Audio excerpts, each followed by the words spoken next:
Right, okay, folks, welcome to another nice and nasty podcast. This is episode 26. And yeah, I'm delighted to have an old friend. I think I can probably call him a friend. Yeah, Mr. Ian Cullen. Good evening, Ian. Hello. Hi there, How are Alan. you? How are you? I'm fine. How are you? I'm not bad. No, not Good. bad. I was actually off today. I was on holiday.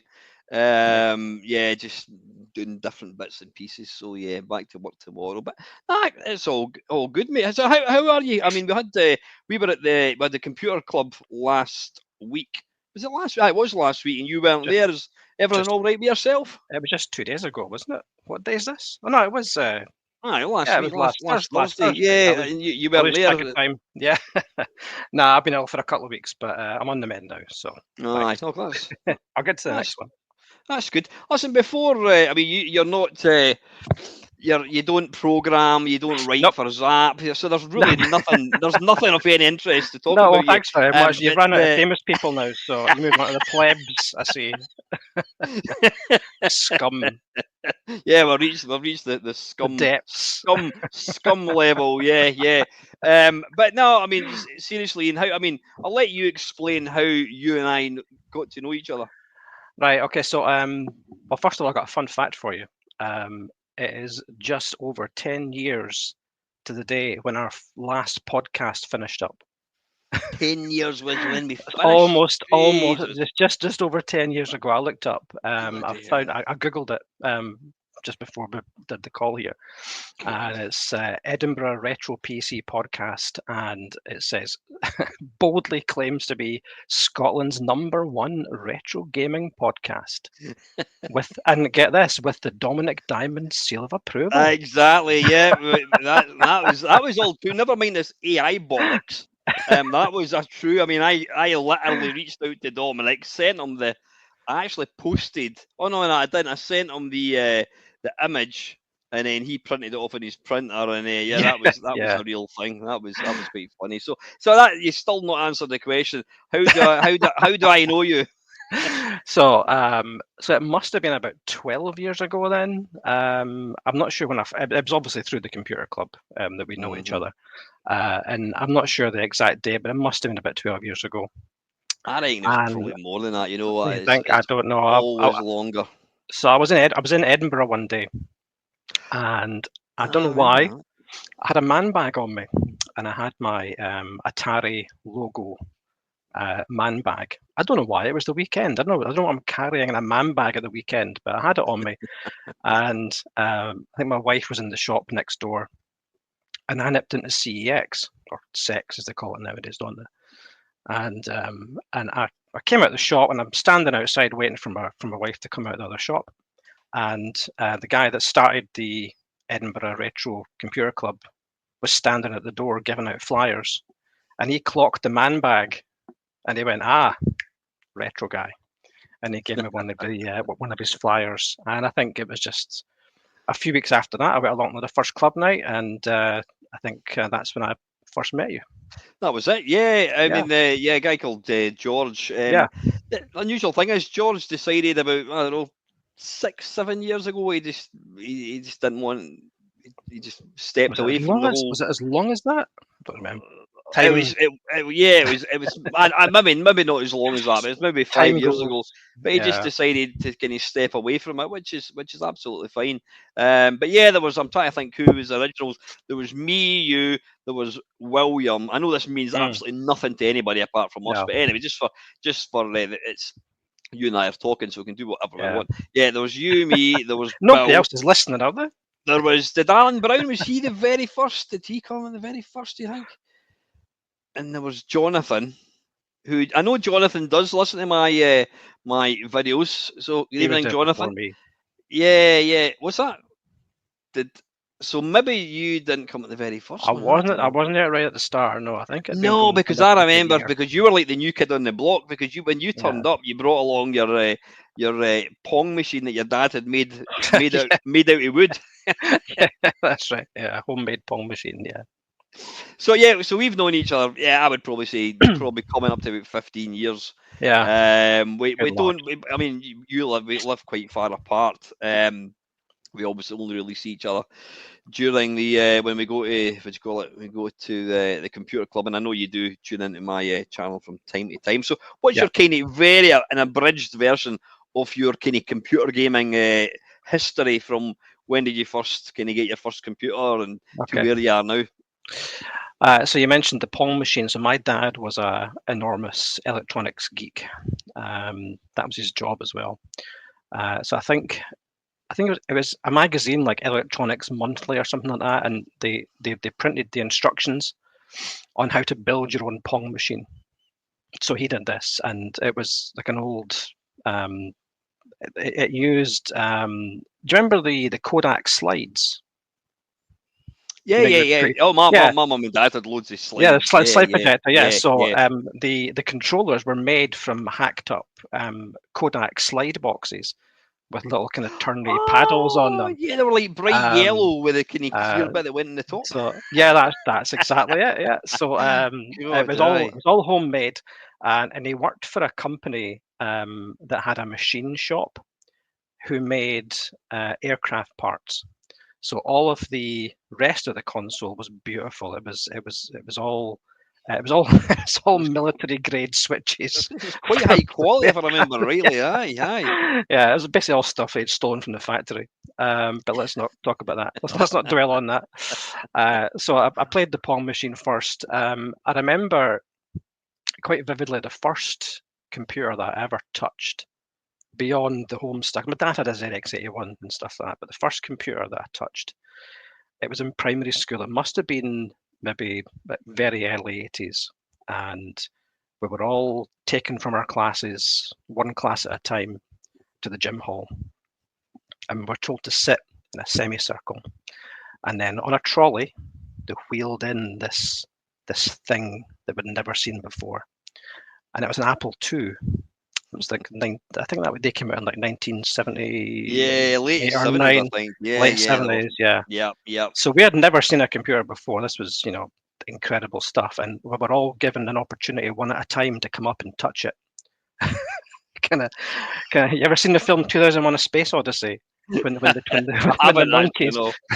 okay, when the monkeys see the big monolith and they all one at a time go up and touch it in awe as to what this thing that's in front of them. So we're all given a chance to come up and type our names in or something like that. And it had a kind of simple game. I can't recall what it was, but that was my first memory of ever touching a computer. Well, actually, Um, that would be exactly the same. I'm not going to talk about my history because you've heard yeah. it a million times. But yeah, it was at Apple II. Mm. We had one in geography, Yeah. of all things, and I think we played Lemonade Stand. That Yeah. was the game. Yeah. Yeah, I listened to a lot of your podcasts over the years. I think we've got a lot of crossover in things until you get to the Commodore 64, and we kind of like diverge at that point. But so my dad, he also built a ZX81 from the kit form as well, so I had some exposure to that. Earliest kind of gaming was, the Game and Watches on Yep, Nintendo yep. Game and Watch. Had a few of them. I had an Atari 2600, got that for Christmas one year.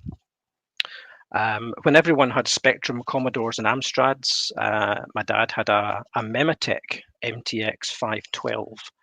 I don't know if you, Did you get remember games? them. Did you get games for that? You certainly did. Yeah, there's quite a few games Yeah. on cassette. So that while everyone was playing Manic Miner, I was playing things like Pothole Pete and And but, cribbage and chess and whatnot. well, no. It was actually a really, really good computer, and it had a Buck Rogers ripoff. It was called Tachyon Fighter, and it had all the Buck Rogers arcade game. This thing was Yeah, covered yeah. in large. It was basically a complete ripoff of that. So that was my kind of first gaming. The Atari, the Game and Watches, and the Mematech. My first computer that I owned myself would be the Spectrum 48K. So how long did you have the Mematech then? What kind of years are you Oh well, talking my about? dad. Yeah, this would be kind of mid-80s probably. He Oh, actually really? gave it As away. late as that? Yeah, yeah. He actually gave it away to a friend. I've never forgiven him for that. It's like I'm in a retro club. I could be using that, but he gave it away, and what really stings is they're worth a fortune now as Is well. that right? Even I, broken, you're talking 300 or 400 quid. So, wow. Yeah, I mean, wow. I was aware of the I was aware of the name, the Mematech. Yeah. So you reckon your dad got it? What, maybe like 82, 83, It must possibly? have been, yeah, it must have been the early Aye, 80s. And he had it for a good because few years. yeah, I mean, I think if you look at like well, again, it's a thing I've mentioned loads of times. The home computer course. It was one of these monthly magazines that came out, and it was like Yeah, £4.90. Well, I don't know what it was back then, but my mum. I remember seeing it getting advertised on TV, and like, oh, computer, can you get me this computer magazine? And my mum bought me it. And I just used to pour over this one issue every single yeah, time. And in the middle, there was like, they had like a mini review of about 20 different computers, and it was every yeah, computer you can think of, from the Atari 800 to 400 to ZX81. I can't even recall if the Mematech was in that. yeah, But yeah, back in the sort of 82, yeah. you could have gone into Curry's or Oh, yeah, Laskey's or Comet or any of these places, and you would say, right, I think I'll get the Dragon 32, and then a year later it was the Commodore 64 or Spectrum, and that was it. But so yeah, when it sounds crazy to buy like the Memotech, whatever, that was what it was. You think, well, what one looks the nicest and yeah. whatever. Oh, and it did. It So did look yeah, nice. It was a beautiful machine. It was like matte black. Um, it was just a beautiful machine. I I think I saw one of these when I was doing it at the Retro Man Cave a couple of Probably. weeks ago. Yeah, I'm sure I yeah. saw that. If you watch my video, you might actually see a picture of Cool. it. So you had that, then you got the Spectrum Well, 48K. So what year would that be? so my first computer that I owned myself was the Spectrum. I got the Spectrum Plus. I Right. can't remember how old I was. It must have been about maybe 85, 86, something like that. I can't remember. But I don't know what it was like at your school, but certainly at my school, everyone had a Spectrum. Like there was one kid that had a Commodore 64. There was one kid that had a BBC. Oh, no, not a BBC, an Electron.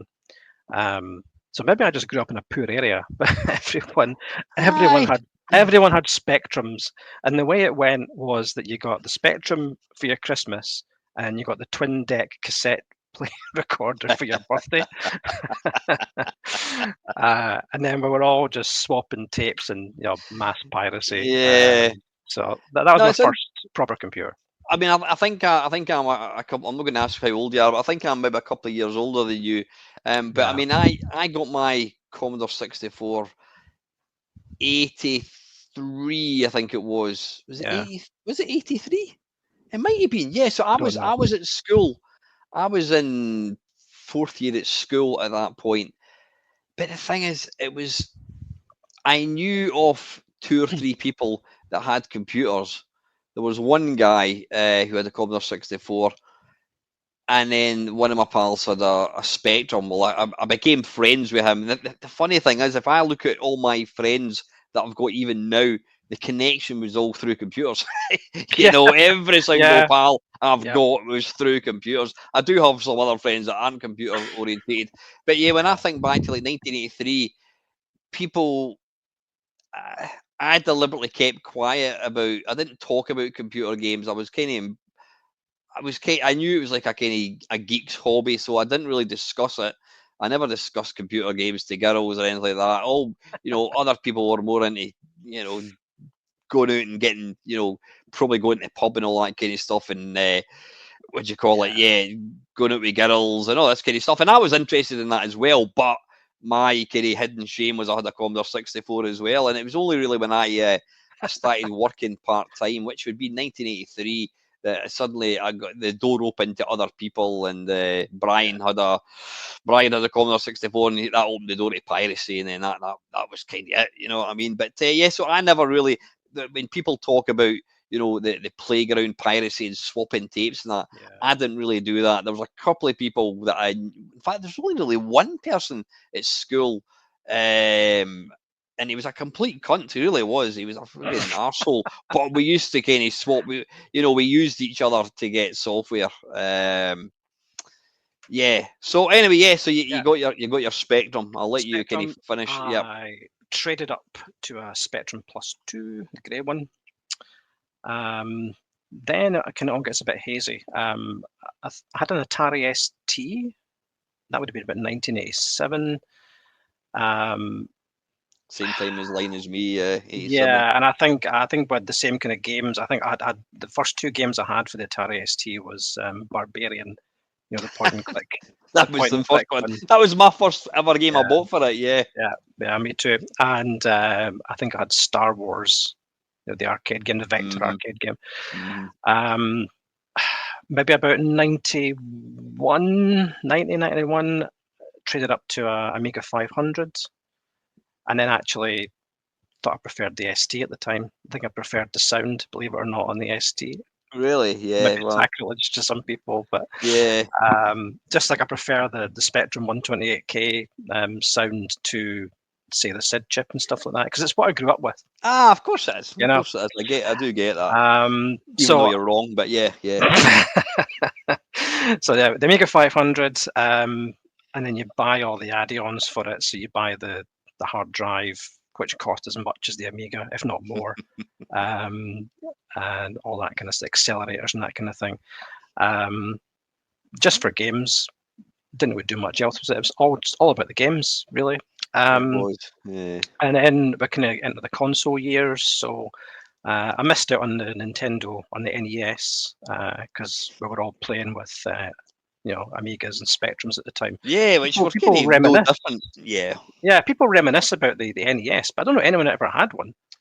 I knew somebody who knew somebody that had one. That was the closest. I knew Alan and his mate Keith had one. So the Super Nintendo was now I think we've got a similar story. Because I think did you go and say it was for your nephew or something like that? I think I did something similar. I went into a shop up the town, and I was like, you have one of those what are they called? Super Nintendo. I try and play stupid, I was like, I'm like deliberately mispronouncing the name. I'm like mid-20s here. I shouldn't be doing this, So there was a Super Nintendo. I've missed out another console that I'm going to remain nameless because it's going to come up in my nasty list later on. Yeah. After the Super Nintendo, we had Saturn. There was a great computer shop in Edinburgh on Leith Walk. Game Masters, you probably know it. I remember that. Yeah, very small. It's just wall to wall of like SNES cartridges. Yeah. So there was a lady there called, I think it was Sue or Susan. I can't remember what.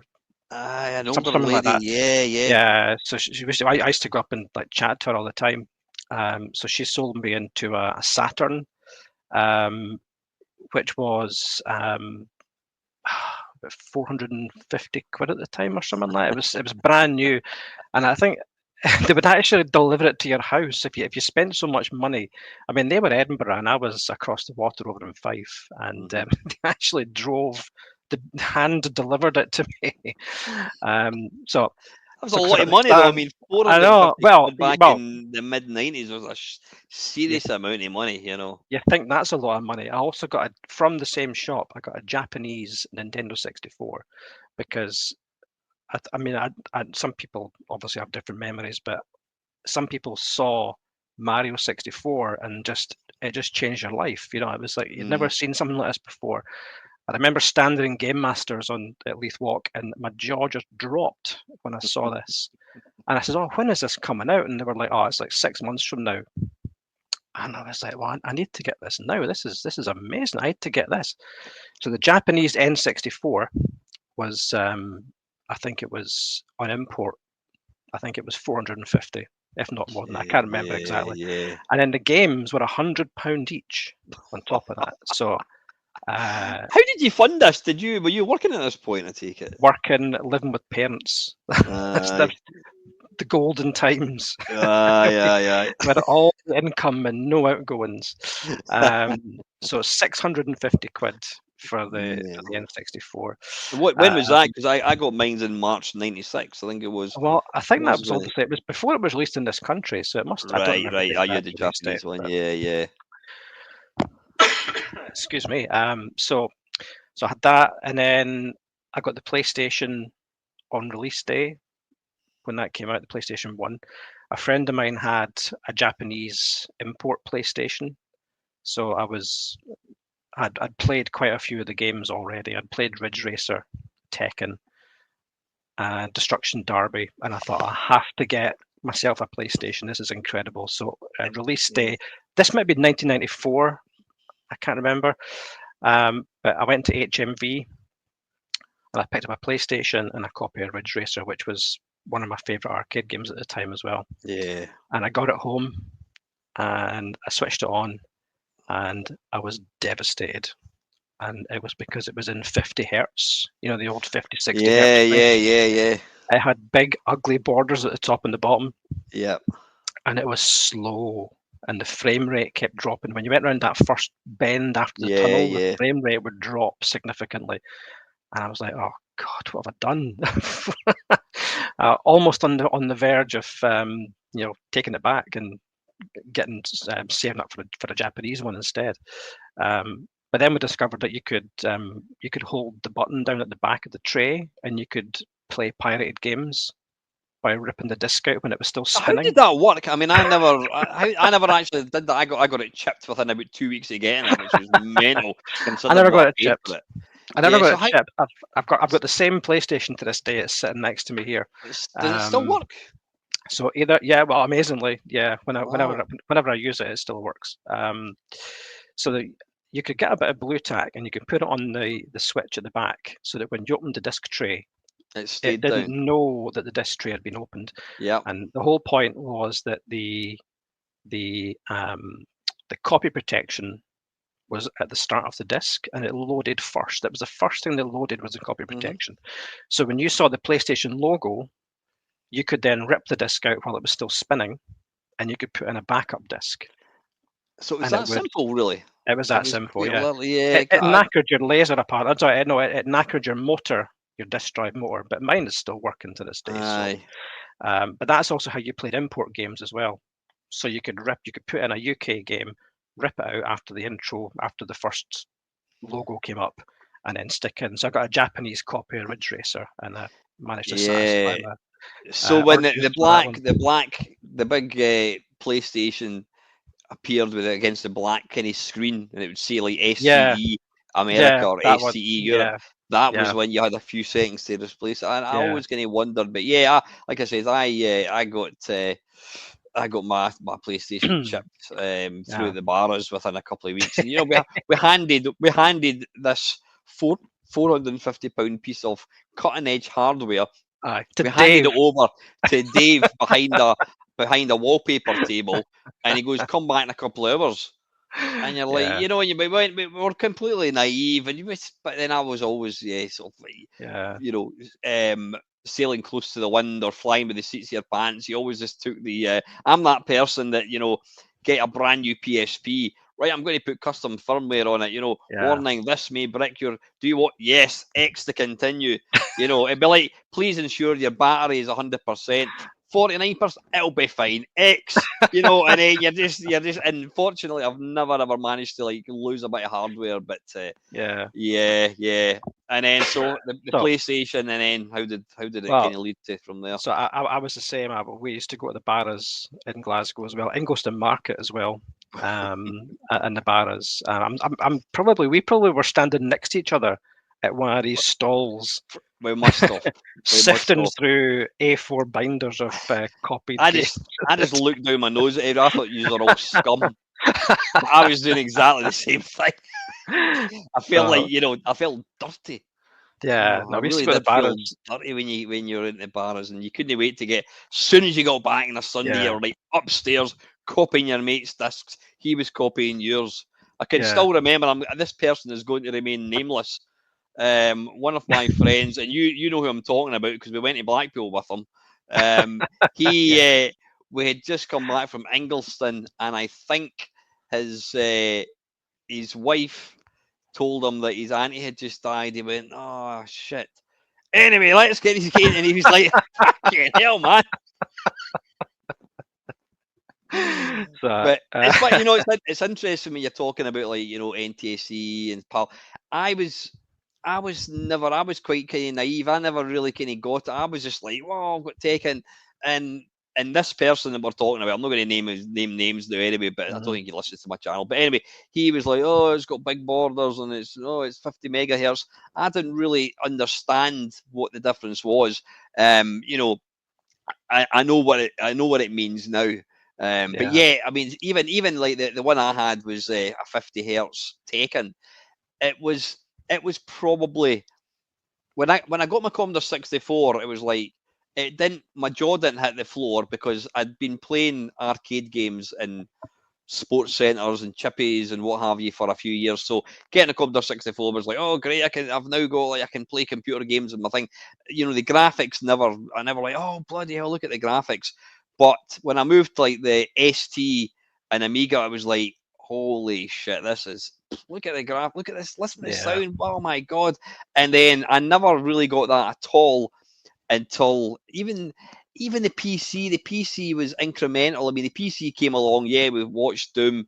It was incredible, but you know, you had like VGA graphics, and you could for a laugh, you could run a game in SVGA, and it would be running like 10 frames per second. And then eventually, we got like the Video Effects 3D cards, whatever they Yeah. were Yep. called, Yep. and it was Yep. like, but it was all very, very, very slow. So you never really thought, bloody hell. But I can still remember getting my PlayStation home. I think it was Toys R Us. I bought it. Yep. I put on what do you call it, Tekken, and I'm like, holy shit! I've got an arcade. I've got like the cutting edge arcade machine Yep. in my living Yep. room. That was probably the very very last time I got excited about a piece of hardware. You Yeah. know, now it doesn't matter what it is I buy from a hardware point of view. I don't get excited. I'm like, oh, yeah, Yeah. yeah. Yeah. So that was the PlayStation. Various handhelds. Game Boy was the first proper handheld. GBA, DS. Once eBay was a thing, Dreamcast. I got a pre-chipped PlayStation 2 of eBay as well.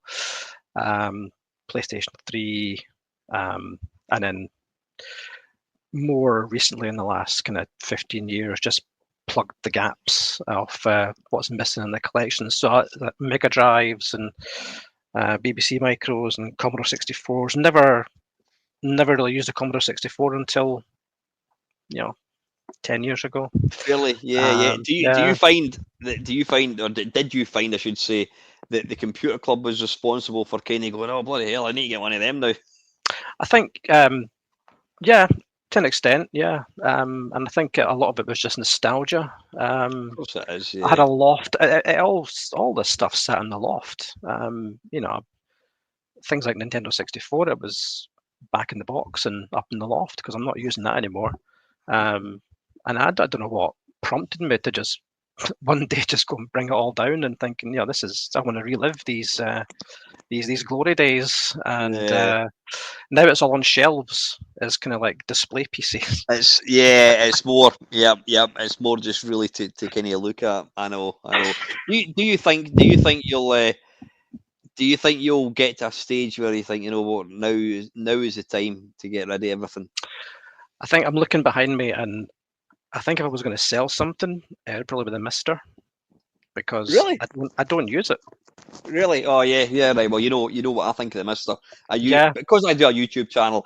It is absolutely perfect. It's brilliant. yeah. It's not been turned on in months. The last time I had it on was probably at the computer club, Really? 4 Yeah. or 5 months ago.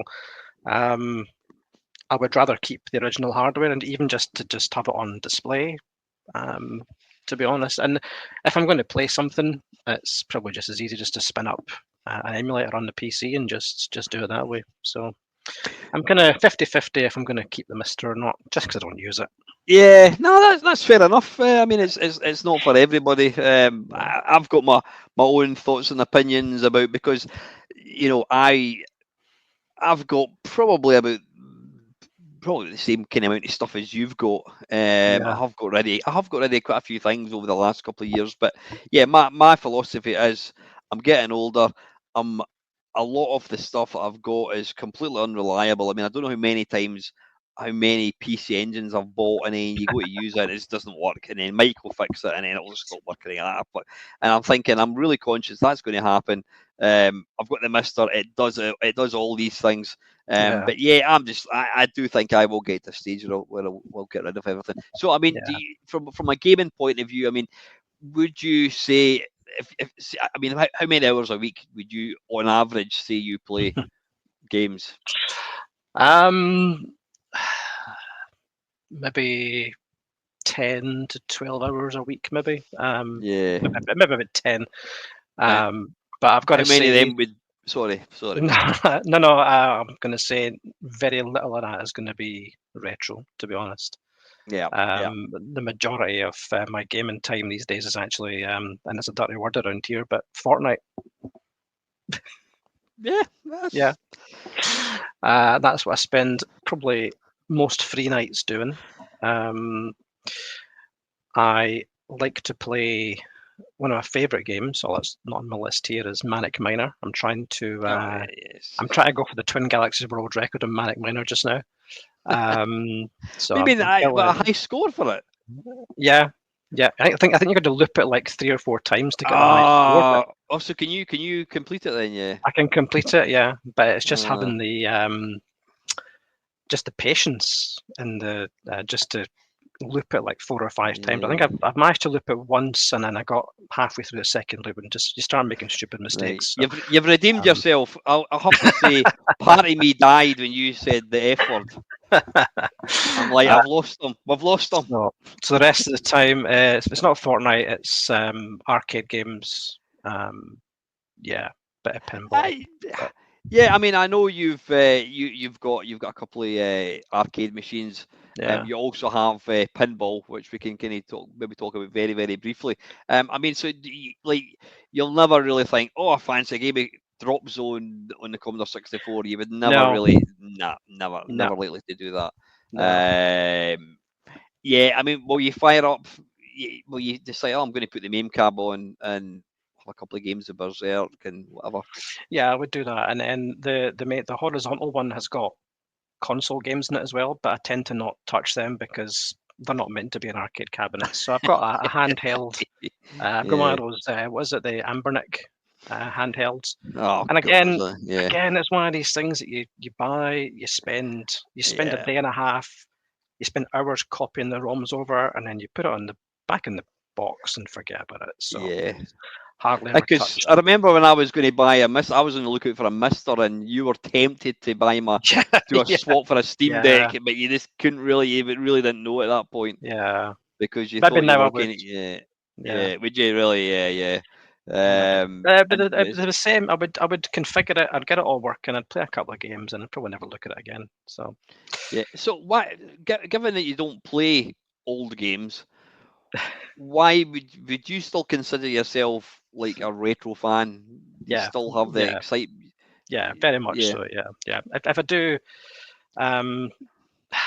we've all got like these kind of core 4 or 5 games that we play. So if I sit down at the retro club with the Mister, for example, I'll bring up Renegade, Chase HQ, Cobra on the Spectrum, that kind of thing. Just games that I know and love, and that's because when you're scrolling through pretty much the entire game library, 95% of it is going to be probably crap, or you don't know how to play it properly. So you just tend to stick to the ones that you like. That's what I do. So I've got for every system, even the Commodore 64, I've got maybe 4 or 5 games that I know that I like, and I'll just play them. And you could probably take off the other 24,000 games that you're never going to play. I know. No, because you've got to have them there just in case. Do you collect stuff sometimes because if you have it in the back of your head that if for some strange reason that somebody from your past or your wife's friend's son or whatever, somebody's going to come in your house for a cup of tea and they're going to go, You know what? I would absolutely love to play Donkey Kong Country, but I mean, I remember I've not played that for four. Wait a wee minute, follow me. There we go. There's N64 or the SNES. You want to have things in case somebody else wants to play it. You go, look, there you go. Is it just me that does that, or is it just Funnily enough, yeah? nobody has ever said that to me. I've had people from my wife's friends came around once and I used to play the clock the arcade machines and they said, I used to play Miss Pac-Man. I was like, oh, I've got that. I put it on. I had one game and they went, oh, cool, and that was it. Yeah, yeah. My brother-in-law came round. He went, I used to play at the national, not at the national karate, was it? Karate Champ. That was my favourite game in the arcade. I was like, I've got that. Here we go. I'll put it on for you. He had one game and he went, nah, it's not as good as I remember.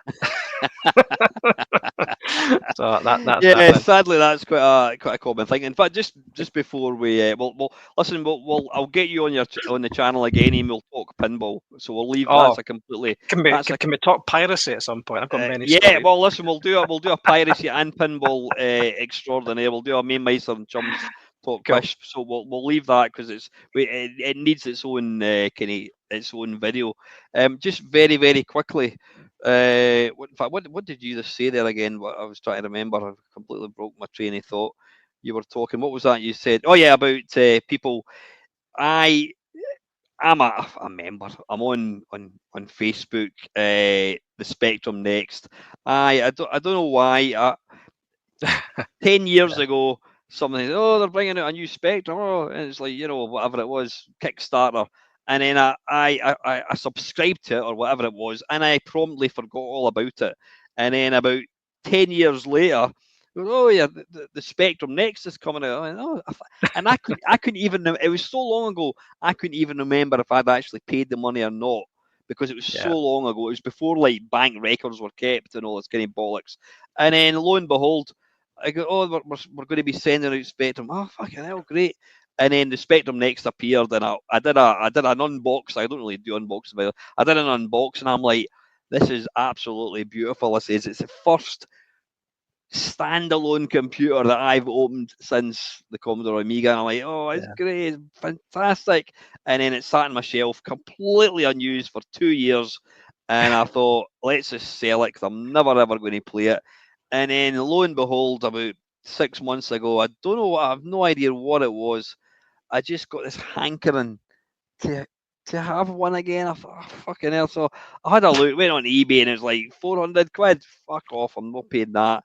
And then one of the guys that watches my channel, he had bought it's called a Spectrum N Go, which is basically a clone of the Spectrum Next. It's 100% compatible. It's the same hardware. It's got a slightly different keyboard. And anyway, I bought that, and then oh, it's great, it's great, it's great. But you know what? I still had this hankering to have a Spectrum Next, and lo and behold, there was somebody selling one for.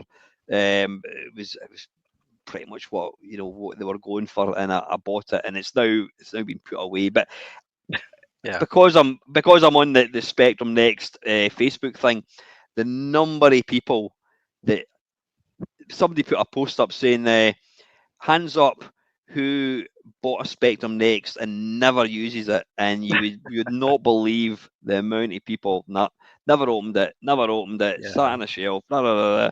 And it kind of got me thinking, what is it? What is it about? And I would imagine that 99% of them are predominantly in their 40s and they're going to be male because Yeah. what is it about that we do things like that, we crave something, and then when we get it, it's just that's fine, it sits on the shelf and for a rainy day or whatever, and it never gets used. What is it about that, do you think, that Right. that I crave physical things. I think I mm, crave all of the hardware I'm looking at here. I like to have it. What I don't like is the inconvenience of having to set it all up.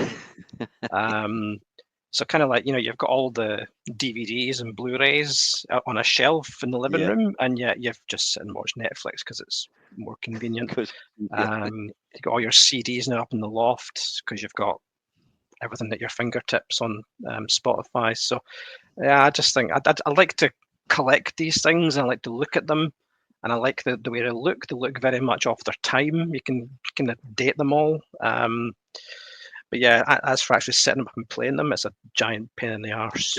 Which is why I would just emulate on the PC. If I really wanted to play, I don't know, Thrust on the BBC Micro, I just put it on the PC.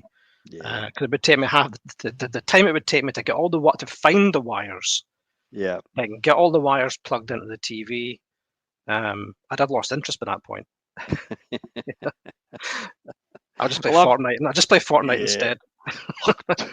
So you cut out there, mate. I didn't quite catch that, but anyway, listen, we better move on. Time is moving on. Sure. Yeah, folks, listen. If this is the first podcast you've listened to, Nice and Nasty, the idea behind it is I'm going to ask Ian to pick, I gave him a bit of notice, so he's not been put on the spot, to pick three. The easiest way to describe it is desert island games.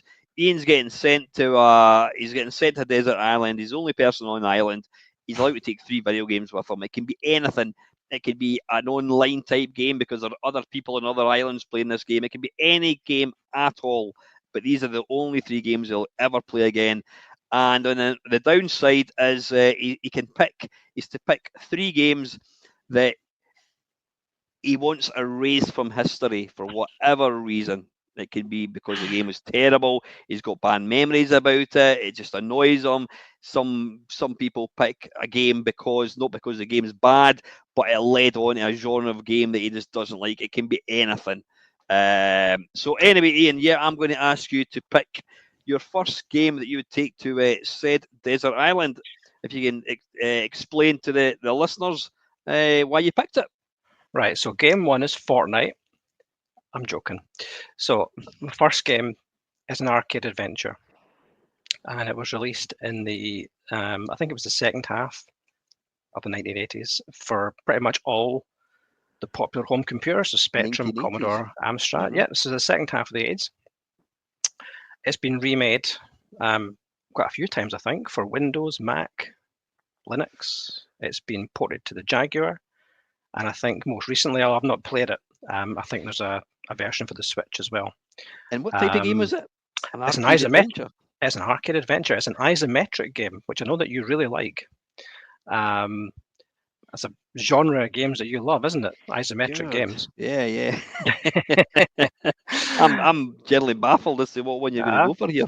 So it's not the first isometric game, which was available for the home computers. I think that was Ant Attack on the Spectrum. This was released in 1987 by Ocean, and it was written by John Rittman and Bernie Drummond, but it's not Batman. It's Head Over Heels. Okay. Mm-hmm. Okay.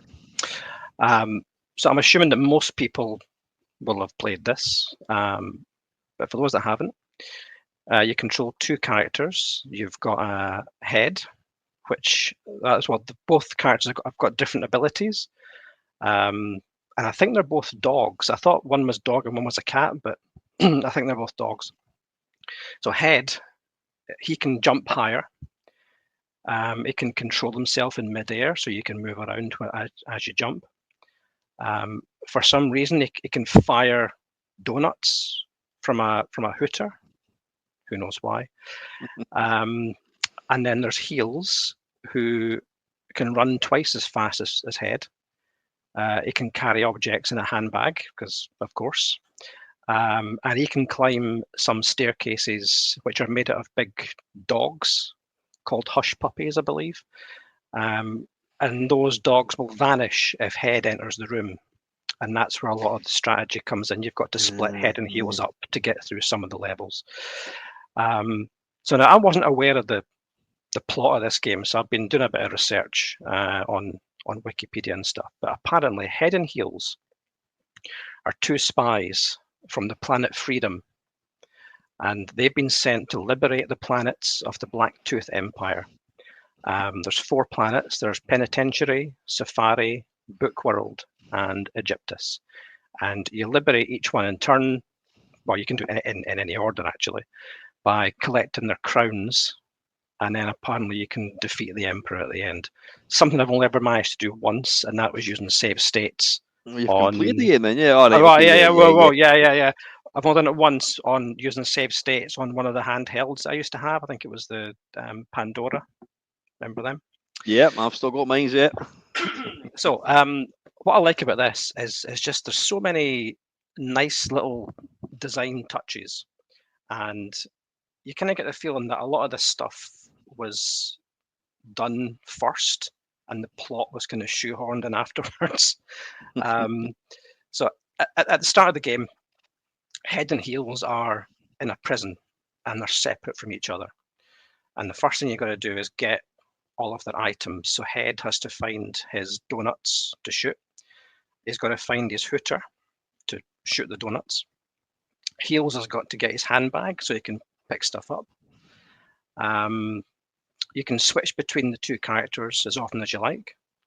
And along the way, you'll come across a lot of weird stuff. Like on the very first screen, you'll find the extra life bunnies. There's remote controlled robots that for some reason have got the face of Prince Charles as he was back then. They've got the big old ears and stuff. There's the reincarnation fish, which when you collect them act as a save point. But you've got to beware of the dead reincarnation fish that just kill you if you touch them. I mentioned the hush puppy stairs that only Heels can use. And on your way, there's many, many things that will kill you. There's like barrels, and there's moving robot enemies and all kinds of things that are just out to get you. Head and Heels have both got individual life counters, and if either character runs out of lives, then you might as well just switch off and start again, because you're never going to manage to complete the game at that point. So once Head and Heels escape the prison, you've got to get to a marketplace where they meet up, and then Head sits on top of Heels, making Head over Heels. And at that point, their individual powers then combine. So you can jump high, you can move fast, you can fire. So did they stay together once they unite? No, is that them? That's part of the genius. That's part of the genius as well. So yeah. The downside as well of if they're joined together is that if you die, they both lose a life. So again, you've got to be careful not to lose too many lives, or the game will be over. So they've got to get to through the marketplace to a moon base, which acts as like a hub world, and there's teleports that takes you down to the planets. You can visit any planet in any order you like, and then you've got to locate the crown. When you get to the planets, there's some screens where you will have to split Head and Heels up again, which is quite sad because you all this time getting them together, and now you've got to split them up. So Head goes one way, Heels goes the other, and then they reunite at some point, collect the crown, and then get back to the hub again, and it's on to the next world. Usually I'll manage to get Head and Heels together at the start, and I'll get to one of the planets, and then invariably just die at that point. What I like about this is that every planet has got its own theme, like Egypt or books or whatever. They've all got different graphic designs. There's lots of puzzles. Again, it's just genius design. And I tell you what, the most impressive thing is that these games fit into 48K. I was just going to say that. Yeah, I mean, I'm aware of Head Over Heels. From what I gather, without giving any spoilers for my Nice and Nasty, I'm not really a fan of these games because I never really got to play them because I had the Commodore 64. But I never really understood. I never appreciated the actual depth of that game. That is always kind of looked upon as the kind of the best isometric game there was. That was like, that was the pinnacle of gaming. But I mean, the game you've just described would be something you'd expect to play in like a PC or a Commodore Amiga on a disc. This was all a single load in 48K, which is incredible. It's astounding, and I don't know how. I'm not a programmer, and there's probably a lot of clever tricks you can do. But I mean, I've seen like an empty Word document is more than 48K, you know? Yeah, It's like, how are they getting all this into 48K? I don't understand. it's astonishing. It really It is. is. It Yeah. really is. Um, So the last thing I'm going to say on this is that although I am a Spectrum person through and through, I did know a guy when I was young that had an Amstrad, and we used to play the Amstrad version of Head Over Heels, and I think I prefer that one. I think the music is the same. I think they've both got the same or similar sound chips. Um, it's got more color. It's not just monochrome. The C64 version is monochrome. I'm not sure if that's a Spectrum port. Maybe, I've no idea. And the C64 version is also a bit slower because I think the yeah. CPU is not as fast. It can't Yep. cope with Yep. the math involved to do the 3D or the Mhm. isometric viewpoint. So um, game number one is going to be the Amstrad CPC version of Head Over Heels. That was a bit of a kind of curveball right at the very a jumping the shark at the very end there. Eh? You're going on about Spectrum. So I'm going to go Yeah. for the Amstrad one. Yeah, I mean, so what? That said, why is that one of your games? Why are you taking it to Desert Island? Because I think I would like to complete it in one go. Because you can't save. There's no way Yep. to save your game halfway through this. And like I said earlier, I would normally get so far and then just die. So without save states, unless you're playing the game, religiously, it's very, very tough. Or I find it tough anyway. So Yeah. I would like to have the time just to learn all of the worlds and just get through it in one go. How many screens would you think the game's got? I'm not entirely sure. I remember thinking when I completed the game on the Pandora with the save states, I remember thinking to myself, well, that was actually quite short. So I And don't think it's got that yeah, many screens, but yeah, it's the challenge involved. It's all the puzzles, and it's when you've got to split head and heels up. Sometimes you do, sometimes you don't, and you're not. Sometimes it's obvious, sometimes it's mhm, less obvious. mhm. So and also it's the isometric viewpoint can make things a little bit tricky. If you're not used to it, you've got to get the jumping pretty accurate, or you're going to touch Yeah. things and die. I can understand why that would be quite annoying to some people, but given enough practice, you can learn how to And jump over stuff. would these games have to be played with with keys? Do you reckon? I don't. I used to always play it with the joystick, but you had to use keys for to switch head and heels, Yeah, yeah, but you, and I think you had to have a button for fire and a button for to pick up. So you had to use a mhm. combination of joystick and keys. But yeah, keys or joystick, Yeah, either. because I did a video recently of Spin Dizzy, and I Mm, kind of said it was one of the most ridiculously difficult games ever. And then somebody says, "Well, if you use yeah, keys, then it's a lot easier." I went, "Oh, I never thought about that," because the problem with like a game like Spin Dizzy is like it's a sort of clone of Marble Madness. yeah, You're trying to like go along an edge that's like leaning to one side, and trying to use a joystick is nigh on impossible. So yeah, I can kind of get why keys would yeah. be it. So no, listen, I totally get that. So I mean, you reckon that would you reckon that would keep you going, that would keep you busy for It would keep me amused, quite and a it's few also weeks. Yeah. yeah, and it ticks the retro box quite nicely. So yeah. Okay, game number one. Yeah, game number two. This has been difficult, by the way. I'm going to say everyone says this, but this has been really hard to pin down three games. I had a hell of a time picking the three nice ones. I had a lot more fun thinking about the nasty ones. uh, Yeah. anyway, so game two is an arcade game. Now, I think with MAME nowadays, it's getting harder and harder to find hidden gems. So games that you just stumble across and you go, "Oh, this is amazing." Yeah, never heard it I before. mean, Yeah. yeah. So I mean, it's harder and harder to find these games now. Maybe there's none left. Maybe we've played all the good games. I don't know. But when I'm doom scrolling through the MAME list, usually if I pick a game that I've never heard of, it's invariably going to be utter crap. So can I mention a different podcast? course you can, yeah. Yeah, cool. So back in 2018, the 10 Pence Arcade podcast, I don't know if you're aware of that. I'm not, no. Yep, okay. So they found an honest to goodness hidden gem that came out of nowhere, and it's a side-scrolling platform game released by a company called Able Corp in 1986, and it's called Balub. It's a Japanese only, by the way, so it's why it's got a weird name. It's Balubaluk no Densetsu.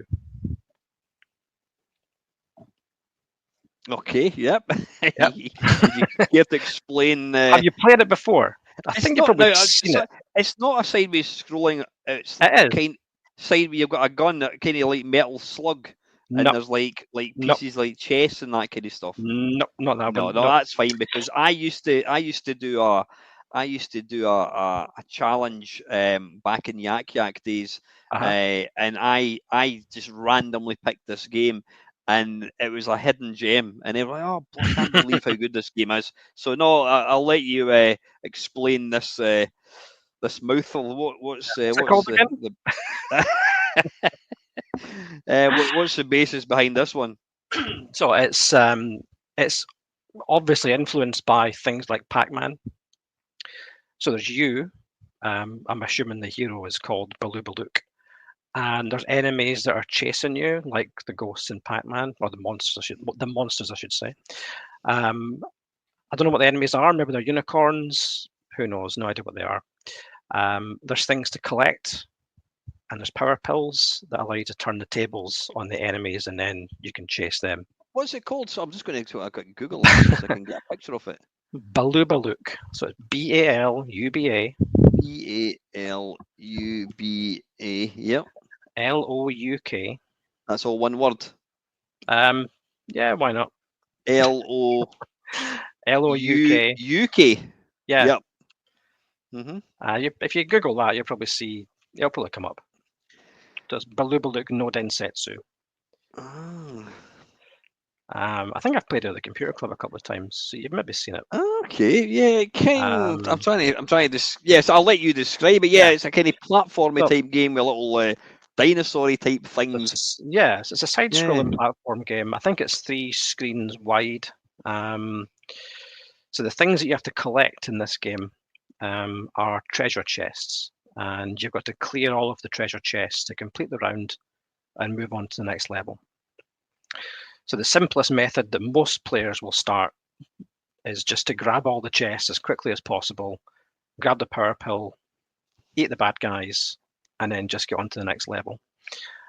And even at that point, you're thinking, no, this is really, I'm quite enjoying this. And then you discover that the next level, that the hidden depth, is that when you stand underneath a chest and you jump and you hit your head on the ceiling, one of 2 things is going to happen. Either the chest is going to contain gold, money, or it's going to contain, I actually think it was like a flower, but I think it's a jewel. When I was doing the research for this, I think it's a jewel that pops out. Also on the stage, there's bombs scattered around. So if you jump on a bomb, or if you hit a bomb from below, it explodes and the monsters in the blast are stunned for a few seconds. There's also the power pill, which looks awfully like the P that you get in, or sorry, the B that you get in games like Bomb Jack, and I'll come on to that in a bit as well. If you grab the power pill, then the monsters freeze. They turn into little kind of round circle things with faces, and then you can grab them all for a 10,000 point bonus. So going back to the chests, if you then collect a chest that's got a jewel in it, it leaves behind a trap that you can then use to kill the monsters. So you do that by standing under the trap and hitting it with your head, or by standing on the trap and jumping. And then when you do that, there's a bullet that flies out for a short distance in both directions. And if you hit a monster, the monster dies, although they do spawn again. The monsters leave behind, for some reason, Greek alphabet letters. So alpha, beta, gamma, all that kind of stuff. Mm-hmm. each Greek letter relates to a bonus. So some are just points. Some will open up a warp tunnel from top to bottom, which allows you to get to the top and bottom of the screen quickly. Excuse me. So the best power-ups is the one which changes all of the chests to having jewels inside them, so you can get all the traps all over the level, and that allows you to rack up some serious points. And the best power-up in the game is you get a cloud, and you can ride around the screen on a cloud, and you also get like a white hood to wear, almost a bit like a KKK style. Japanese, who knows? And you can ride around the whole level, picking up the chests really easily, and avoiding the monsters. There's also another Greek letter. I don't know what the Greek letters are off the top of my head, but this one gives you a second power pill. So after you've used the first one, you can then get the second one and get even more points. I mean, when we first discovered this game back in 2018, I think it was, and everyone kind of unanimously agreed that it was a hidden gem. I'll definitely check that out. Yeah, that's and certainly it's the action is fast, the collision detection is perfect. You can avoid the monster. The monsters kind of follow kind of almost the same. You can kind of predict where they're going to go next sometimes. Yeah. I think it's the perfect arcade game. It is really, really good. And I mentioned the Tekken thing before. Mm-hmm. It's not really known how connected this game is to Tekken. There's nothing mentioned on the screen, but the sound. I mean, if you didn't know any better, it sounds like a Tekken game. I believe it's got As the in same bomb jack type. Yeah. I believe it's got the same hardware as Star Force, so it's got the same style of music. The power-up pills look the same. It just looks like a Tekken game. Mm-hmm. And there's a website called the Cutting Room Floor, tcrf.something.net.com, not sure which. And if you look on there, in the code of the game, Tekken is actually mentioned. So one of the programmers, it's got programmed by Tekken in the code, but no one knows, again, how much Tekken were involved. Maybe it was just one guy. We don't know, but there certainly is a connection there. But have you had a look at the kind of history and MAME kind of shows you like history and that kind of stuff? I've not looked at that, but I think it is quite a rare game. It wasn't. I don't think it was very common. I think it was Japanese only. If you want to buy one of these arcade boards, you're talking at least 1,000, if not more. It's extremely rare and extremely expensive. Yeah. So that's my second. No, I mean, thank you for a very, very in-depth, description of the game. I mean, like I've said before, one of the things I love about doing this podcast, apart from talking to nice people, is you're getting, that everybody that I've spoken to in this has been playing video games for years and years and years and years and years, and to actually get their sort of, I mean, you're getting, that person is choosing 3 games that they are saying these games are so good. So I'm kind of tempted to. I mean, I think there's a book here. You know what I mean? If you wanted, like, I mean, I'm on episode 26. There are going to be quickly 3 times 25. There's 75 games that 25 people have picked as their that you must play best games ever. So these games are there for a reason. All right, some people may pick it just because they've got a lot of nostalgia. The game might be shit, whatever. But it's great. And as you say, I mean, it's funny. Quite recently, I was thinking about: is there actually such a thing as a crap arcade game? Is there any games that are arcade games that were actually crap? I mean, we all know that arcade games took over from like pinball and fruit machines that were designed to make money. Is there any arcade games you go, like, graphics are crap, it was jerky, whatever? You go into MAME and you can obviously spot a few games that are just not good games, but invariably. Yeah, bootlegs and rip-offs of other games, especially in the kind of early 90s. There was a lot of rip-off games released by, I think they were kind of South Korean company. Yeah. There was rip-offs of Mr. Driller. There was all kinds of, Yeah, they were just giving a slight graphics change and change the name. I mean, there's games like is it Jungle Hunt? I mean, that looks absolute shit, but people Jungle Hunt's remember okay. it. Is it? Or people remember it fondly, and I'm trying to think of another game. Oh, there's is it Legend of Cage, whatever it is, or some bizarre games, but yeah. I'm trying to think of some of the worst games that Quartet, heard of. That was like the unofficial sequel to Gauntlet, I think it was. There's been some stinkers on the 10 Pence Arcade podcast, so I think Uncle Pooh is the classic go-to game.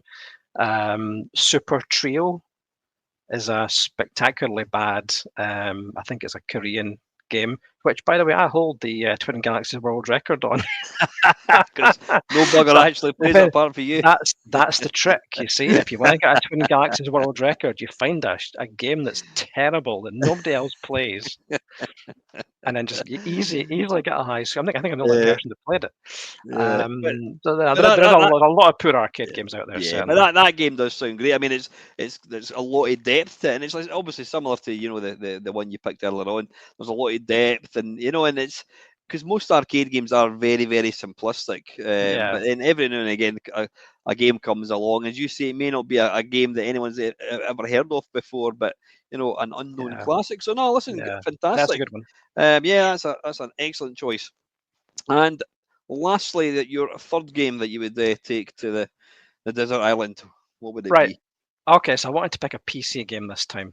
And you mentioned Doom earlier. I wish I'd chosen that now, but anyway. I almost picked Unreal Tournament 2004 because I've got very fond memories of playing that with friends. But the problem with that is that would get boring pretty quick. Single player, and the online community now is pretty much non-existent. So unless you could magic me back to the early 2000s on this desert island, then I couldn't really pick that.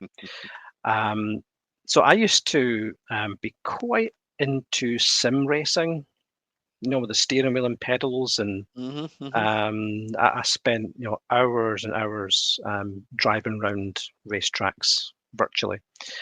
So I've picked a driving simulation, and I think it's one that offers a pretty decent experience when racing against computer opponents, which is quite important on a desert island by yourself.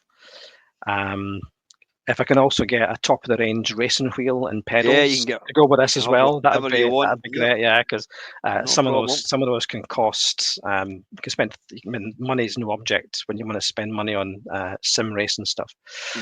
So if you cast your mind back to 1989, and Papyrus released Indianapolis 500 for the Amiga. So I played that game to death using the mouse controls at the time. I remember thinking it was by far the most realistic racing simulation available at the time. So when I got a PC a few years later, and the same company released a whole slew of racing simulators, and they had IndyCar Racing 1 and 2, NASCAR Racing 1 and 2. Up to that point, each game kind of built on the kind of physics and the success of the previous games. But the one that they followed up with after, I think it was just after NASCAR Racing 2, was Grand Prix Legends, and that was released in 1988. So that's my third choice. Grand Prix Legends. Grand Prix Legends, yep. So Grand Prix Legends simulates the 1967 Formula One season. So you've seen I don't know how much into F1 you are, but you've seen the iconic picture of, I think it was Jim Clark going airborne at the Nürburgring in his Lotus 67. Right. So this is what we're talking about here. This is it's 1967. The cars have got no downforce. the tracks are death traps. So there's no barriers at the side. There's houses on some of the track. So the only thing that's stopping you, that's stopping the car from leaving the track, is going to be trees and houses. The tracks are narrow. It's all the 1967 tracks as well. The handling of the cars is extremely difficult. It's almost like driving on ice sometimes. It's unforgiving. Things like IndyCar racing, NASCAR racing. I mean, you could drive in circles. It was quite easy, and I think I had a flight yoke. You know, it was like one of those for flight simulators. It only turned about 90 degrees. But I think I used to do full races with that, using the buttons for the accelerator. But Grand Prix Legends was just a whole different ballgame. It's so hard. The cars were fragile as well. The tires only lasted a few laps. The engines would explode if you just looked at them the wrong way. And the AI of the computer cars and such realistic driving physics made it just a joy to play. So I actually spent the majority of the time was spent just trying to improve your lap times. And then you could go and race. You could set the AI to different difficulty levels, and you could never ever beat the expert ones. But driving around, say, Monza by yourself, trying to improve your lap time. I spent a fortune on like a 6-speed gear shifter from America. I imported it from America to try and get better lap times in Grand Prix Legends. Was this on the PC? You said, yeah. That's the PC game. 1988. 1988. Yeah. So Sorry. No. 1990. You said 1988 originally. No, what did I say? 1998. Sorry, right, I was going to say because I'm thinking 1988. That was you're talking 286 kind of thing. Yeah, all right. So 1990. Right, yeah. Got you. Right. So I mentioned the tracks before, but it's the 1967 versions of the tracks. So it's Monza without the chicanes. It's just big long straights and then and corners at the end of them. The full 14 mile Nürburgring. I mean, trying to remember. All the corners at the Nürburgring, and the sheer joy that I felt when I finally managed to get under 1 minute 30 at Monza it was a great feeling. And then on top of that, there was the multiplayer as well. So back at the time, you were limited to smaller grids of maybe 12, probably down to the limitations of 56k modems. The limited PC performance, because the more cars on the track, the more processing power you needed. And they were all individually controlled by other people. Yep. So you could play it over the internet. So I think out the box it only supported LAN play, but again, the modern community made an online tool which allowed you to play it online, from what I remember. People organised leagues, so there was full seasons of. There was a UK Grand Prix Legends League that I was a member of. I believe I did Google it before tonight, and it's still going to this day. They're like season 52 or something now. That says it all. It's split up into divisions. I never made out of Division 6. So it started at 6 down to 1, just to keep the good players away from the poor ones. And I think nowadays, I've not played it for a long time. I don't have the steering wheel and the pedals anymore, but I think now you can also, the modding community have made it all run on modern machines. So they've patched it so it runs with modern GPUs. They've released 1965 cars, 1955 cars, and also sports cars as well. Never tried the majority of this, but it's just the fact that these people just keep these games going. I find it incredible. So that's my third choice, Grand Prix Legends. Grand Prix Legends, aye. No, I mean, I can understand. So I mean, you can play the entire Formula One season, whatever it is, with multiple Yeah. races. And when you were Yep. playing one player, was it against how many cars take part in the Formula One? Is it 23 I think, or something like I think that? in this, I think it was like 12. The grids weren't that big back then, I don't think. Yeah. But yeah, the AI was pretty good, so you could play it yourself quite happily. Sounds like a utterly unforgiving game unless you're really invested, and that's the thing about computer games. And I mean, you see it all too often. People like reviewing video games, and within 30 seconds, like, "Oh, this is absolutely shite." It's like, how dare you say a game's crap just because you're completely inept, you know? And I've maybe been guilty of that. I don't do review videos. I've never reviewed a game in my life. But you know, when I get asked to play games and live stream whatever, I'm oh, this is crap. And it's because I'm unable to play the game. But you know, Yeah, I mean, you know, Jeff Minter was he was one of the all his games you had to kind of learn how to play it, and he says that's the whole point of it. And you know, I've got a very short span of attention when it comes to video games. I give up way too easily. But you know, if you invest in the odd game that I have done that where you invest, and it's almost like a sporting event. It's like you're yeah, actually you've got a fixed set of variables, and the more you put in and practice and practice and practice, you get better at it. And when you get other people doing the same thing, that comes the rewards. You get rewarded. yeah, It's the same as like playing. I play pool, or when you go out yeah. running. The Golf more you or do it, something. you get Yeah, better, and you get faster, yeah. and you get better at pool, and you get better at running, and whatever it is. And so yeah, I totally understand why that would be the perfect. And did it have things like could you do like ghost slaps or anything at all? You could Did I like have race against ghosts? yourself or what?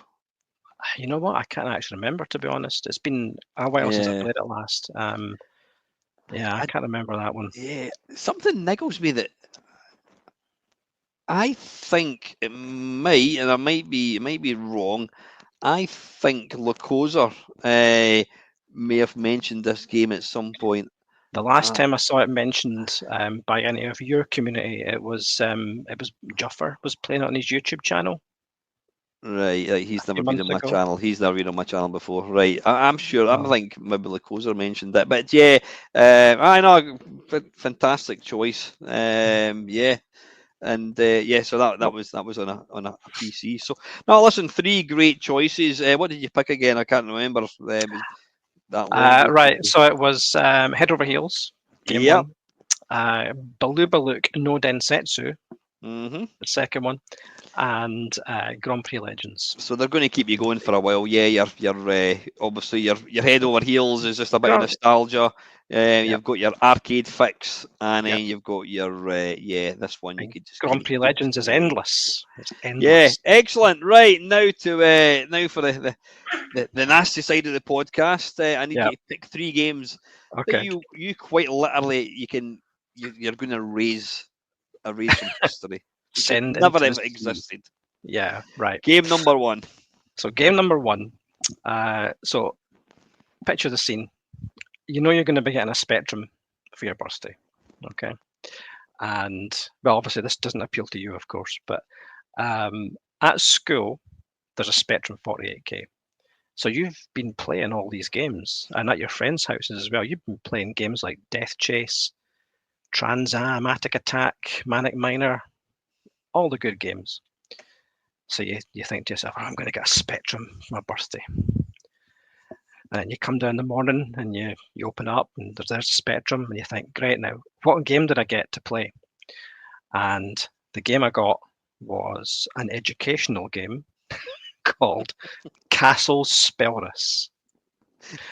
And the crushing disappointment of loading up Castle Spelris on your birthday and being educated on your birthday. And for that reason, that is my game, nasty game number one. So did your mum So, actually go out and deliberately pick that? well, it was the old, the song. We bought it to help with your homework. We Yeah, bought it yeah. to help with your homework. Yeah, that one. So it was, yeah, that was devastating. I did eventually pick up, you know, all the games I wanted in the end. So But did it quickly? Castle Spellris Yeah. was awful. Who So who made it? Can you remember? I don't remember. I think it was it might have been published by Sinclair themselves. I can't remember. I remember the box art. It was kind of blue and a castle on it. But the whole it's a spelling game, and maybe that's why my spelling is so good. Maybe I'm wrong here. Maybe this has been the greatest. Maybe this should be on my nice list. So again, I had to Google the plot to this because to me it was just a dull spelling game. It was written in BASIC as well, by the way, and the whole point of that was that you could break into it and you could edit the words. So the parents could say, "Oh, fantastic! I'm gonna change the words here." So of course, as kids, we had great fun with that. Put your own words in. So the plot is that a villainous wizard has captured the princess, and he's keeping her in the castle. And the king sends 10 men in an attempt to rescue her. To rescue the princess, the player has to spell a number of words correctly. Obviously. So each word flashes up on the screen briefly. And then you've got to memorize the word, and then you've got to enter. You've got to type in the word. Every word you get correct, you construct a piece of tower that will ultimately allow you to get into the castle. If you answer the spelling question wrong, the wizard attacks you back, and it turns the men into frogs, butterflies, or bats. Of course it does. Of course. He can appear as a vampire bat as well and carry your good guys away.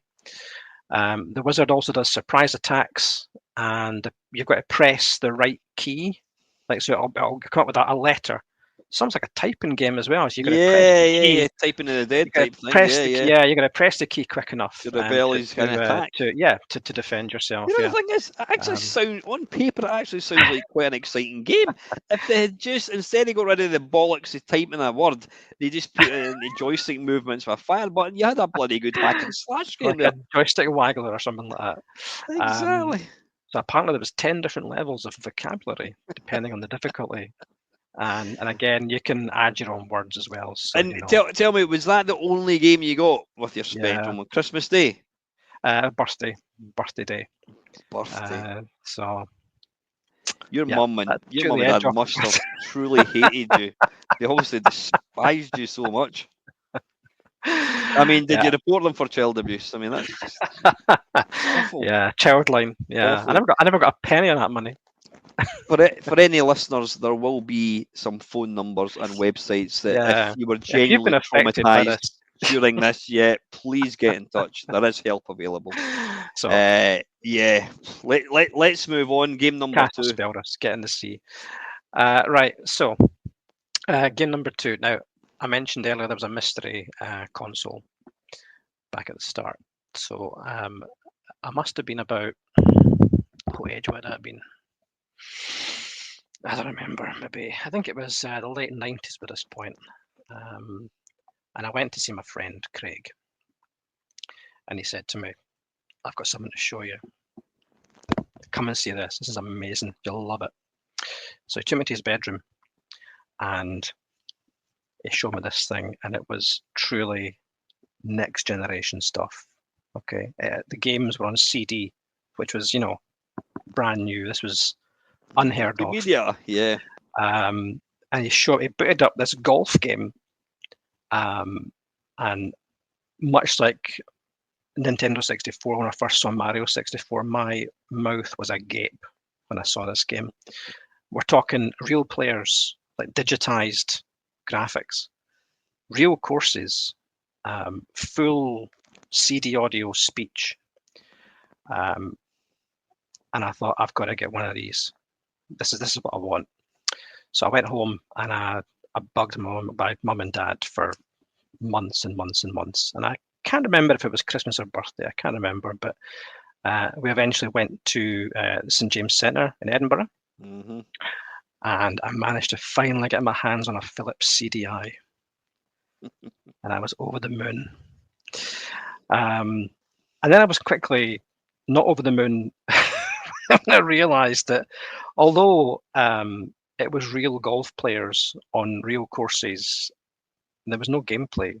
It was not a good game. And then even more depressed when I discovered that the majority of the games were actually not that good either. As a Philips CDI owner, I got a phone call from Philips one day out of the blue. And I think because I'd filled in the registration card and sent it off. And I joined the Philips CDI Owners Club. And what they said to me was, we'll send you some free games. And all we need from you is we'll phone you up. And then you just tell us what you thought of the games. And this is going to change our development. This is going to tell us what games are good and what games are not good. So the first game they sent me was my second choice of terrible game. And it's Pinball for the Philips CDI. At the time, I was quite into pinball at the time. There was all these great arcade pinball machines, and I thought this is going to be right up my street. It is one of the worst video game representations of pinball you will ever play. It's got numerous issues. The controls are terrible. The graphics are terrible. It's got a really poor physics engine. And the pinball tables themselves they're all not well designed, and they're just way too simple. Were they based on like real pinball No, machines? no, Or they were good just Lord, good made Lord, up. no. Yeah, and that lies the problem, because I don't play a lot of pinball, but Yeah. the best pinball tables are really well structured and put together. And if you then get somebody who's not got a clue about a pinball, it's a recipe for disaster. So everything you know about pinball, you can just forget, because these pinball tables don't resemble anything like any pinball machine I've ever played. There's 4 tables. The first one is called Cyber, which is an extremely dull table. It's got 10 score targets dotted around the. It kind of scrolls up and down like Pinball Dreams, Pinball Fantasy. Yeah. So It was it scrolls worse up and than down. Pinball Dreams and what have you? Because they're kind of held in fairly high regard as well. I've already said it's the worst pinball game ever made. Yeah. So it's got like 10 like round targets that score points, and it's got a robot on the background that's got a magnet on its chest, and something triggers the magnet. I don't know what it is, but occasionally it'll grab the ball and it'll throw it a different direction, and that's it. That's the game. that's it. That's as exciting as it gets. There's nothing else. It sounds a bit like Dragon's Lair of the pinball. Oh, worse than that. Bugger all gameplay. Yeah. Worse than that. Yeah. So the next table is called Dogfight, which somehow manages to be even duller by only having 5 targets this time. These are planes, like biplane targets. There's no actual pinball table around any of this. It's just you've got a ball thing at the bottom, and you've got the 2 flippers, and then you've got 4 plane targets to hit. And when you hit each one, the whole game freezes for like a small second, which is quite disconcerting. The point of the game is to hit the smaller planes, and then a bigger plane appears in the middle. And if I remember correctly, and I haven't played this for quite a few years now, but I think the bigger plane scores less points than the smaller planes. So you're actually better just to ignore the big plane and just keep shooting the small ones. It does have one unique feature on that one, and that's that the flippers have got fuel gauges on them. And when the fuel runs out, the flippers stop working, but that's as exciting as it gets.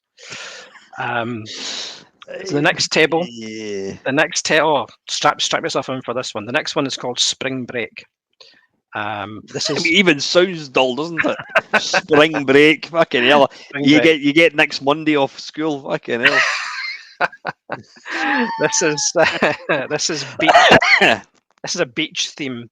Actually, quite a lot of graphics in this one. They're all terrible, but it's got graphics. So the object here is that there's beach balls at the top, which spell out the words spring and break. so there's kind of an objective on this table. So you've got to hit all the beach balls, and then you've got to shoot the ball into the cafe or something, and that's it. So then you just repeat. There's nothing else to do, except for marvel at the sound effects on this one, because when you throw the ball, it's like a muscle bound guy that throws the ball, and you can hear him when you push the button. He pulls his hand back and he goes, "Huh!" And then you let go and he goes, "Huh!" And when you hit the targets, it's like the bikini clad girls go ooh and ah. It's awful.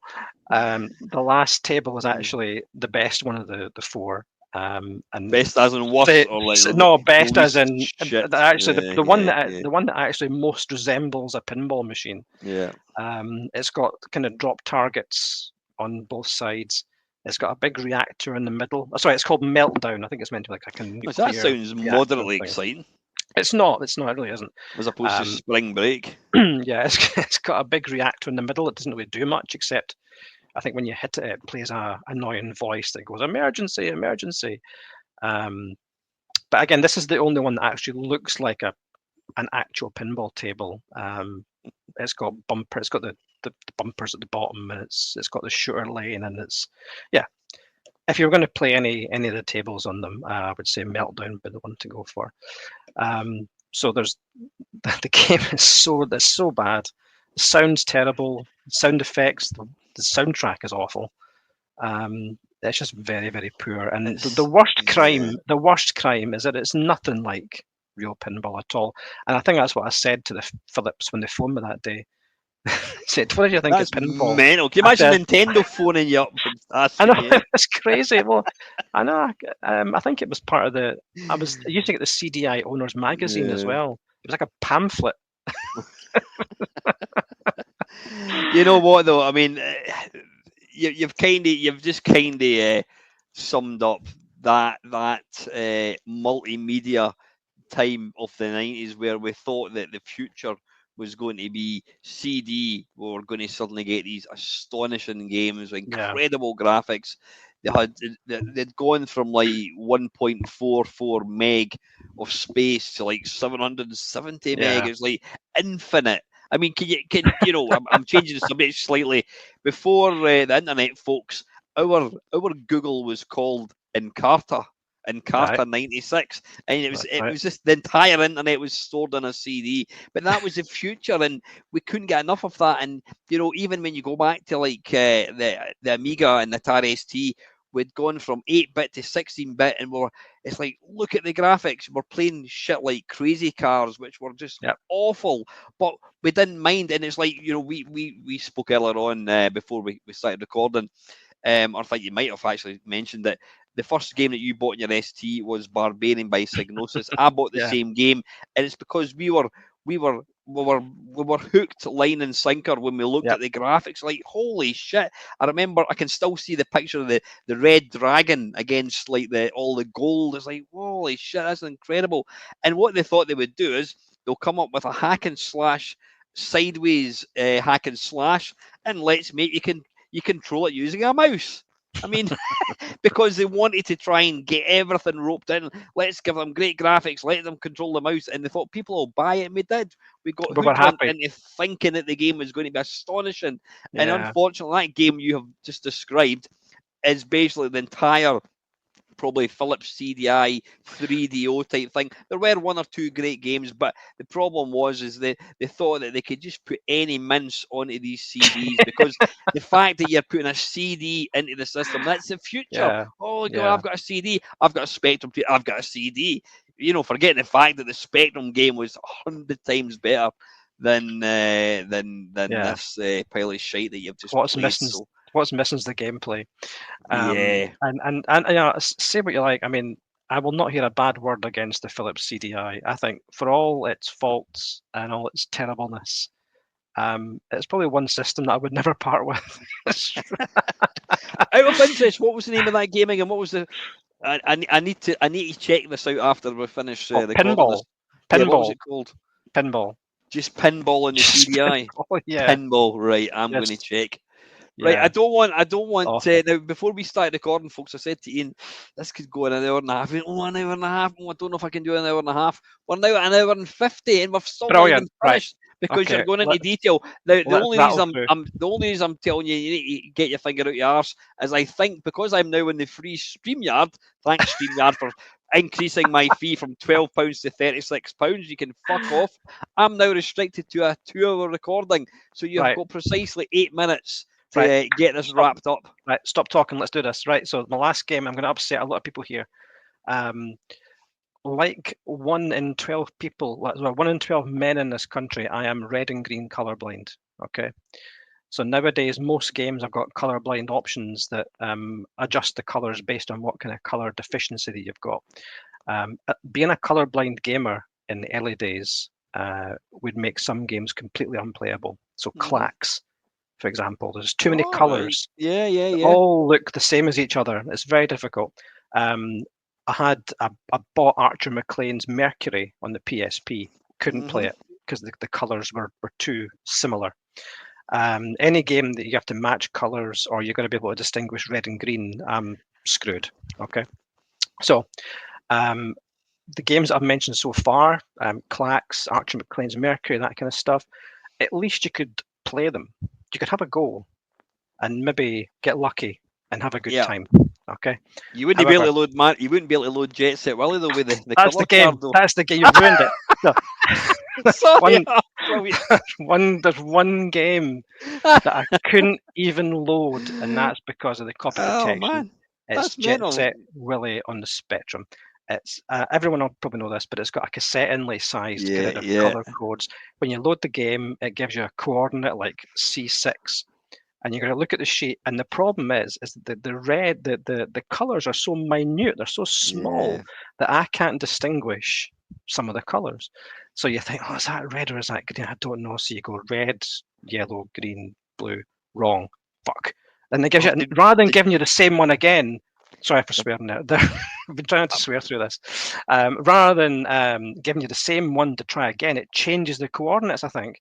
So you're going to get an R1, and you go, oh God, what's that one? And does it give you so many goes before it crashes it or something? I think from memory, I think it's 3 times. If you get it wrong, it could be 5, I don't know. So how many times did you manage to get the game? The number of times that I loaded Jet Set Willy for like 5 minutes, only to be unable to play it. It's not even funny. That's mental. So the only way I could guarantee to play this get your mum. Exactly. You get your ma to come up and say, "What? Go and tell me what that is." Is that? And she'll go, "Oh, that's red, green, blue." Oh, all right, okay, cool. That's incredible, eh? I mean, nowadays we're more aware of people's disabilities, and they try and like make text bigger and all this kind of stuff. Yeah. But that's something that you'd never even consider. And sorry for spoiling it. I never saw it. I never saw you going that way. I just thought, wait a minute, I'm thinking of Jet Set Willy in the colour code. I could have went Load Runner. Load Runner had the same protection. I bought that. I went to Goldberg's, I think, in Edinburgh when that was still a thing, and I bought Load Runner. And I got home and opened it up, and I saw the colour code, and I was like, oh God. It's another game that I can't play. So, whilst we all thought that Matthew Smith was a legend, he was actually a complete cunt. Well, don't get me wrong. Don't get me wrong. The game is great. There's nothing wrong with Man at Miner and Jet Set Willy, and we all know it's just copy protection is the issue. People bitch about lens lock. Lens lock was a dream compared to to that's insane. So I mean, you've quite literally picked the best game ever that you get Eradicate because you could not load it. Ruined by copy protection. Down obviously it was the filthy Playground Pirates that obviously prompted that. But it's our own fault. That's absolutely incredible. Brilliant. So listen, just to quickly recap, give us your 3 games that you want to eradicate. Castle Spelrus on Spectrum, CDI Pinball, and Jet Set Willy. Fantastic. On the Spectrum. Fantastic. Listen, I'm absolutely dying for a piss, so I need to go as well. And we've got about 4.5 minutes before the time runs out. Listen, Ian, it's been brilliant, absolutely brilliant. You've had a good time. You've really, really drilled out of the games. But you do know you need. Yeah, we will. Just you give me a shout. We'll get a main mice on Chums Talk Pish, and Yeah, we'll go down sure. the piracy Yeah. route, and also whatever it was, or something else we're going to talk about, Yeah. pinball as well. Yeah. So All right. No listen, worries. Ian, thank you very much for joining me. And finally, folks, thank you very much for listening. Till next Nice time, one. guys. Take care. Cheers. All right. Cheers, Ian.